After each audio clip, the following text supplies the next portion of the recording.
Welcome to Screw the Commute, the entrepreneurial podcast dedicated to getting you out of the car and into the money with your host, lifelong entrepreneur and multimillionaire, Tom Antion. Hey everybody, it's Tom here with episode 613 of Screw the Commute podcast. Today I'm going to try to convince you to back off on your social media. All right. Now, this episode is going to save you a ton of time and wasted effort when it comes to social media and alert you to some things you probably didn't know that are hurting you every time you post. So stick around for that. All right, hope you didn't miss episode 612. I discovered a free tool that is really, really fantastic, and I tell you about it on that episode. And this is going to help you beat people that have sites that are more substantial than yours and give you an infinitely higher chance of getting on the first page of Google legitimately and for no cost. All right, so check that out, episode 612. Of course, anytime you want to get to a back episode, you go to screwthecommute.com/ and then the episode number. That was 612, and this is 613. And also, please share this with your colleagues. There's plenty of room out there for all of us to be successful, so I'd love to have some more listeners. We get more of them all the time, although I'm a little disheartened because Chartable said that I went down 8 spots in Entrepreneur Podcast in Lebanon. So I'm really feeling bad about that. So you Lebanese people, come on. I'm really trying to help you out here. Okay.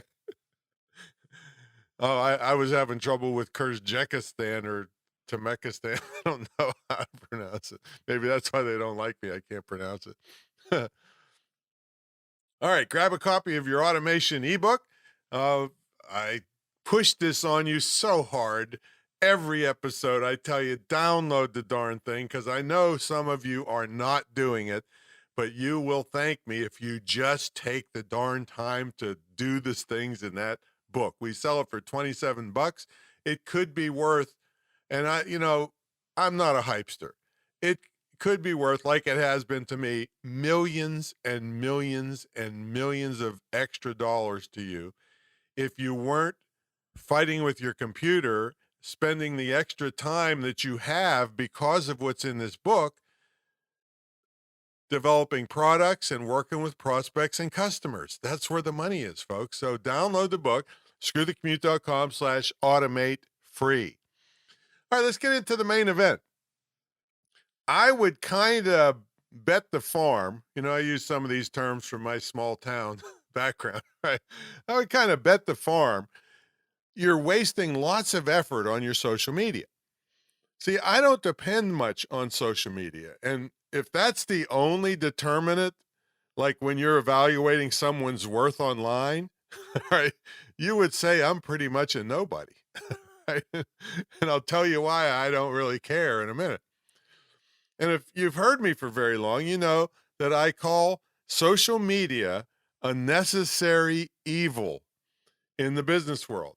So you have to have it, but most businesses use it very ineffectively. It drives them crazy. They spend all this time and effort and get very little results. So that's what I want to help you with on this episode. Now, before I give you the bottom line on how to use or how I use social media, let me take you back to August of 2003. That's when MySpace launched. A lot of you have no idea what I'm talking about. Right, if you're fairly young.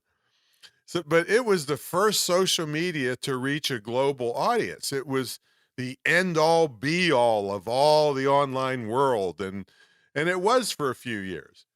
And then it pretty much disappeared off the face of the earth. Now, having been around as long as I have been, and I've seen places like Friendster, that actually preceded MySpace, and it quickly went to like 2 million users, and then MySpace killed it. And even Google had Google Plus, and it failed. Some of you may remember Vine, that pretty much died on the vine, and that is a intended pun right there. Right? after working the internet through all these failures, I mean, I've been doing this 7 days a week for 28 years. Right? I became quite skeptical about jumping on bandwagons. Heck, I didn't actively fool around with Facebook until it had 1 billion users. That's the absolute truth. I had an account there, but I didn't even look at the thing until it had 1 billion users. Now, the other reason I was skeptical about putting too much effort into these platforms is that I knew any following that I gained did not belong to me. And that's the same with you. When you're bragging about how many followers you have, they do not belong to you. They belong to the platform that you're on. See, one turn of the Facebook dial, and guess what? They turned that dial quite a bit over the years, and you would reach less and less of your following. In other words, you aren't in control of the people you attract to your various social media platforms. Now, long before social media as we know it today came around, I was concentrating on email and building my email list. This is something I could control, and no one could take away my subscribers.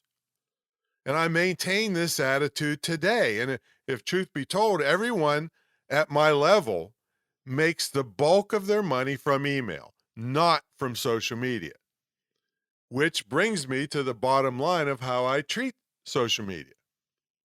Now, virtually everything I do on social media for my own business, okay, I'm talking about for me, because yes, I have to know all the intricate details of Instagram and Facebook and all, Facebook ads and all these things that I have to know to help my students and mentees who want to do those kinds of things. I still encourage them to get people on an email list, but yeah, some people are really into the social media, and that's my obligation to teach them how to do it properly. But anyway, I personally use it in the way that I make every effort to get people off of the various social media platforms. Doesn't mean they have to leave following me on social media. It just means that I want to get them off of there onto an email list. You can take that to the bank, folks, but that's just the background of why I do what I do and not really the topic of this episode. The topic of this episode is to inform you of how things work.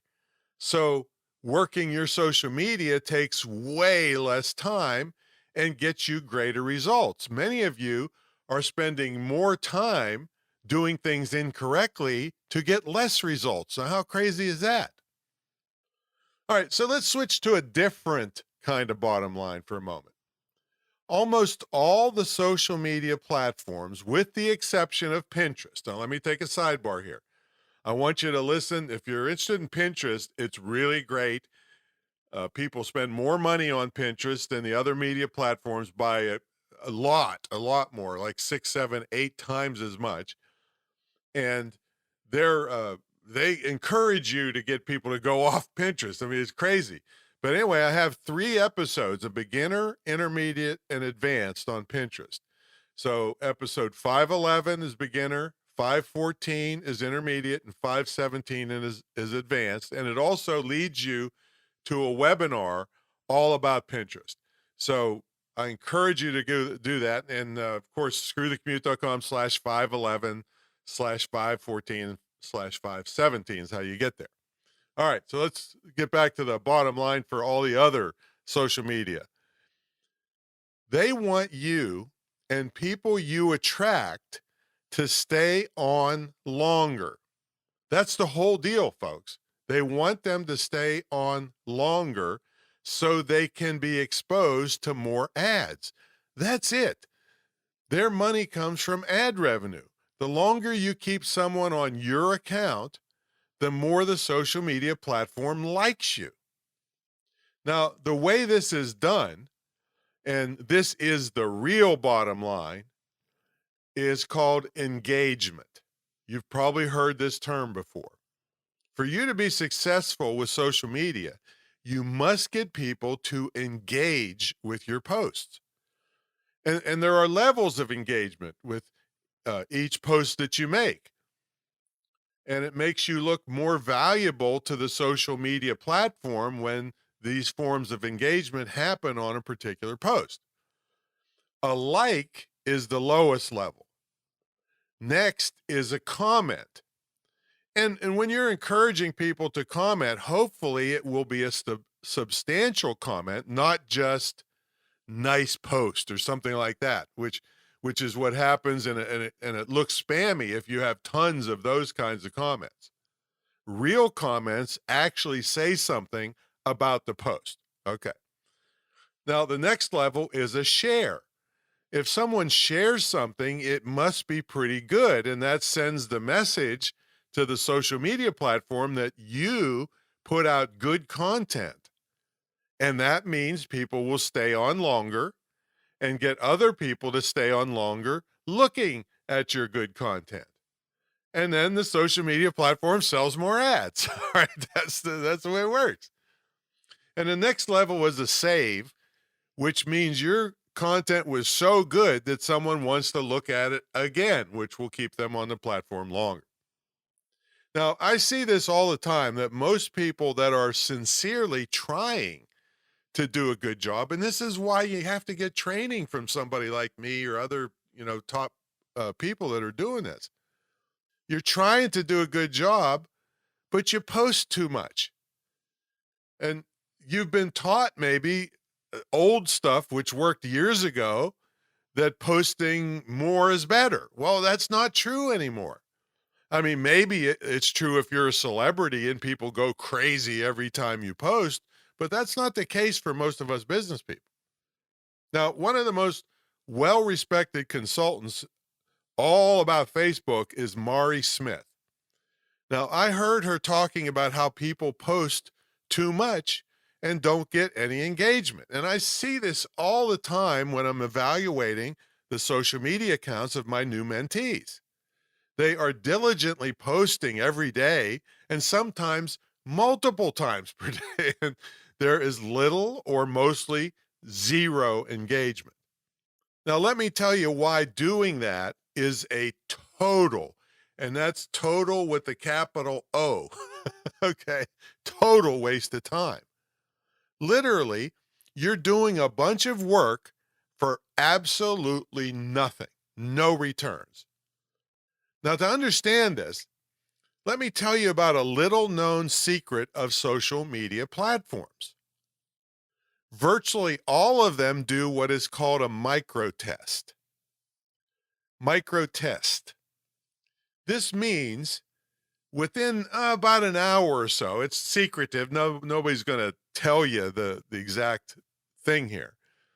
But about an hour with when you post something, the social media platform is looking for how much engagement the post got. If it gets little or no attention from your followers, guess what? That's the end of it. They don't show it to anyone else. They're thinking from their point of view, the social media point of view, if hardly any or none of your followers engage with that post, why should they waste their bandwidth showing it to anybody else? You did all this work to make the post and no one but you sees it. That is crazy. Now, if people do start to engage in reasonable numbers in that first hour or so, then the social media platform shows your post to more of your followers. And if they engage with it, they show it to more of your followers and so forth and so on. So according to Mari Smith and any other credible social media coach, and we say you can you can swing a dead cat and run into a social media expert, right, that doesn't know any of this crap. So anyway, Mari says, and I say, you should cut down on your posting considerably. Spend time making a really great and informative or entertaining post and do everything you can to beg or encourage engagement from people. I'm not above begging to get people to engage, I'll tell you that. I do it frequently with my mentees and mastermind students. Now, you also want to make sure everyone knows how important it is to reach out and do that engagement within the first hour or so when you post. Now, certainly most other people aren't going to plan their day around when you post, all right? But you can train them of the importance of trying to engage as soon as they see something from you and not wait till later. Now, you can even, this is a really cross-platform type thing, if you've built your email list, you can even use your email list to email people that you have a new post up. Do whatever you can, especially with your close friends, employees, family members, and whoever else, you can get, to get action going right away when you make your post. And of course, don't post in the middle of the night or set automated posts for weird hours. That's going to hurt you. So you see, this is why you should listen to this podcast. I just saved you tons of work worrying about slapping up anything just to get a post up that's actually hurting you because your engagement is low. I mean, one great post per week with lots of engagement would do you much better than killing yourself to post daily, which for most of you would be a total waste of time. Nobody sees it. And do yourself a favor and get as many of your followers onto an email list that you control, because that's where the money is. And this podcast is all about the money, doing things quality, doing things fairly with customers, but you've got to make money if you want to be an entrepreneur, or you won't be an entrepreneur. You'll be back working a dreaded job somewhere. So if you want help with this and the other 1,000 things you need to know of these details that make you successful, get in my mentor program, greatinternetmarketingtraining.com. It's the longest running, most successful ever in the field of internet and digital marketing. We have all kinds of cool perks that you've heard me talk about on other episodes, but these are kind of things that I'll teach you, is how to save time and get more results. I mean, that's productivity, I guess, if you had to boil it down. All right, so that's my story. Now I'm sticking to it. I will catch you on the next episode. See you later.